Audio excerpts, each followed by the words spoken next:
నమస్తే, welcome to SK9 news. అవన్నీ లేకుండా ప్రజల కోసం పనిచేసేదానికి సీను నిజాయితీగా, ఎందుకంటే ఒక పార్టీలో 30 సంవత్సరాలు ఉన్నారంటే నీతి నిజాయితీ ఉంటే పార్టీలో ఒకే పార్టీలో ఉండగలుగుతాం.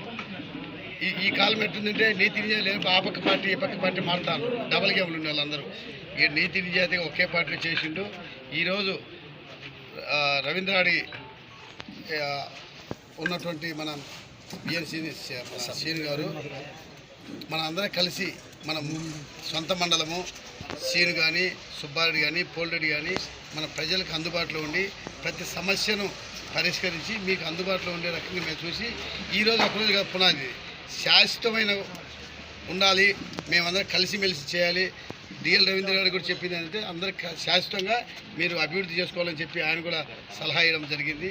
మేమందరం కలిసి మన బ్రహ్మంగారి మఠాన్ని ఒక అభివృద్ధి బాటలో తీసుకునేదానికి మేము నలుగురం కలిసి బ్రహ్మాన్ని తీసుకొని మన అందరం కలిసిమెలిసి ఒకరికొకరు భేదాభిప్రాయం లేకుండా, ఏదో చిన్న పొరపాటు జరిగింది ఇంతకుముందు జరిగిండొచ్చు, అవన్నీ ఏం లేకుండా అందరూ కలిసిమెలిసి పోతామని చెప్పి మీకు అందరికీ తెలియజేసుకుంటూ రేపు ఇంకో రోజు ఒక డేట్ పెట్టుకొని ఆ రోజు భారీగా ప్రోగ్రాం పెట్టుకొని అందరూ జాయిన్ చేసుకుంటాము.